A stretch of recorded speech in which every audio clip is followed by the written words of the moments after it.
Mathematics is not just numbers and functions, it's also a philosophy. As a student here at Liberty University, I'm a mathematics major, and I believe God is using that inclination for a purpose. As a person pursuing math and a believer in Jesus Christ, I believe I really want to pursue math, and I want to further your guys' knowledge and my knowledge on what a mathematician can do and how he can pursue that and promote something God values.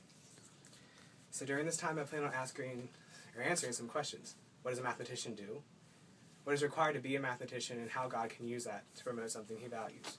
I know I'm not going to be able to give you every single detail about a mathematician, but I want to give you the gist of it and how God can use that to change the world. So my first question is, what do mathematicians do?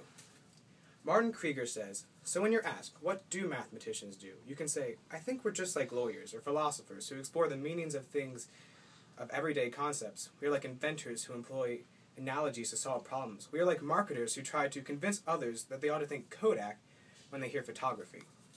Furthermore, Donald O'Shea says, mathematics thrive on that harness ambiguity. Mathematicians are not just calculating numbers at desks at cubicles. Good mathematicians take the ambiguous world and put it into logical sense that further generations can use. Mathematicians are more than teachers, too.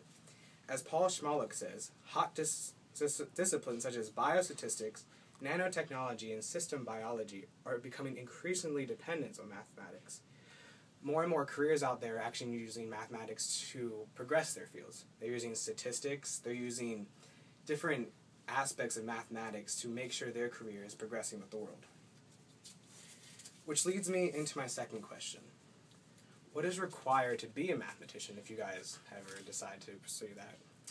The U.S. Department of Labor and Occupational Outlook Handbook explains, a PhD degree is usually the minimal educational requirement for prospective mathematics, except in federal government, which you need either a bachelor's or 24 credit hours in math. Another interesting fact is employment of mathematicians is expected to increase 22% during the 2018 decade, which is much faster than average for all occupations. So it's increasing a lot faster than in any occupation out there, but even though more jobs are becoming available for mathematicians, it's still usually recommended that you get either a minor or a major with math minor so you can be more employable. Now that you know a little bit more about what a mathematician does and what is required to be a mathematician, this ultimately leads to my third question. How can God use a mathematician to promote something that he values? There's a story of George Barna.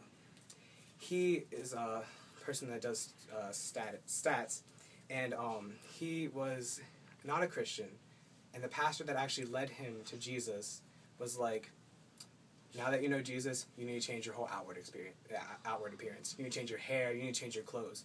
He was like, I don't believe this is really right, but so he left that church, and he sought out to look what works in churches, what doesn't work in churches, the trends and everything. And he used his math ability to actually show what good churches embrace. And that even though he was being persecuted the way he looked, he showed his faith in God, which God values our faith in him.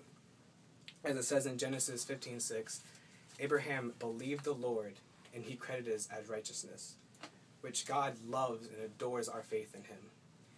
Which mathematicians also face different races, different genders, different walks of life and every day in their work, which a good, godly mathematician will take their impartial life and be compassionate towards those people, which in Acts 10:34, Peter says, I finally realize that God does not show favoritism. And if God doesn't show favoritism, we should embrace that lifestyle. So mathematicians can show that value, that's something that God values, by showing their compassion and not being partial to people. So through building relationships, this can ultimately lead to preaching the gospel to people. So mathematicians can speak the gospel and lead people to Christ, which is the Great Commission. So finally, now that you know more about mathematicians and what they do and what is required and how God can use that, you guys can use that in your careers and pursue something that whenever you pursue, you can promote something that God values. You can promote compassion. You can not be impartial, and you can really preach the gospel to people. So I want to leave you with this one question. How is God going to use you in your careers to promote something that he values in us? Thank you.